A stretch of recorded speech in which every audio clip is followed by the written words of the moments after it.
Hello, horror freaks. Horror Man Mike here, and summer has always been my favorite season, and I've noticed that a lot of the movies that I really enjoy take place in the summertime or have the season as a backdrop for the events that take place. So, stepping away from Sequels Don't Suck for a bit, I'd like to highlight some of my favorite films that take place during my favorite time of the year.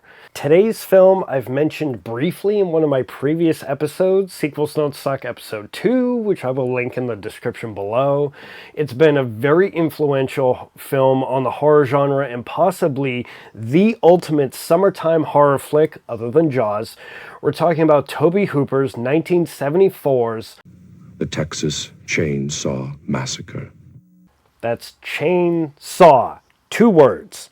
Not to be confused with the 2003 reboot, The Texas Chainsaw, 1 word, Massacre, or the super forgettable 2013 movie, Texas Chainsaw, 1 word, 3D, or the slightly more memorable 2022 legacy sequel, Texas Chainsaw, 1 word, Massacre, that was released on Netflix.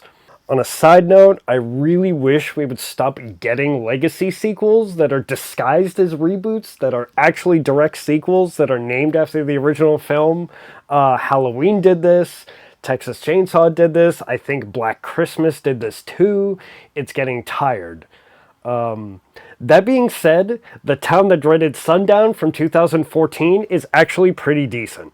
But anyways, we're not here to talk about any of that stuff. We're here to talk about the original gangster, the Texas Chainsaw, 2 words, Massacre.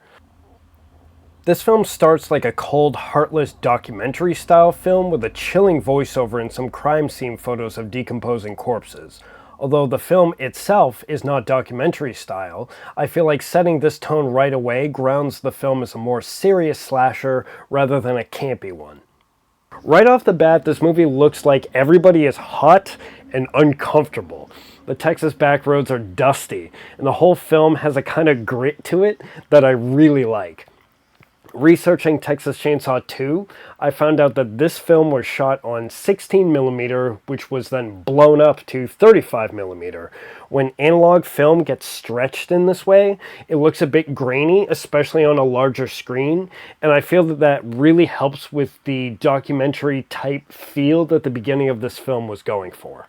These 5 kids are checking up on their family's remains after some graves have been defiled in Texas, and while they're in the area, they go check out their family's old farmhouse.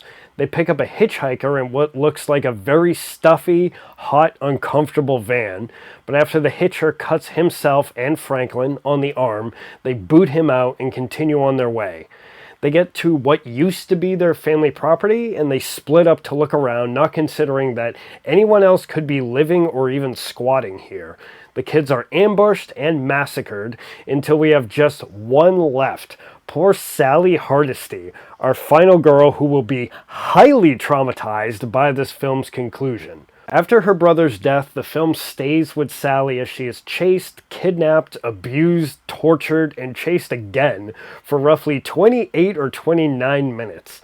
I didn't do the exact math as to the precise timestamp when she starts screaming to when the end credits roll, but roughly the last half hour of this movie is just watching Marilyn Burns scream her fucking head off. So be prepared for that.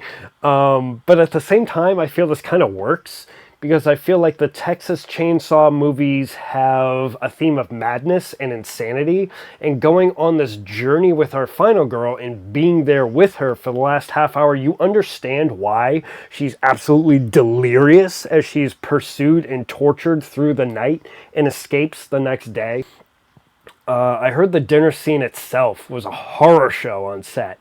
They only had 1 set of clothes for Gunnar Hansen, and they couldn't wash them, so he smelled to high heaven. The stage lights were hot. The house they filmed in was not insulated that well. The windows were blacked out so they could film the nighttime scenes during the day. So the cast and crew had very little sense of time, and the food itself was sprayed with formaldehyde to keep it from rotting while they filmed the sequence.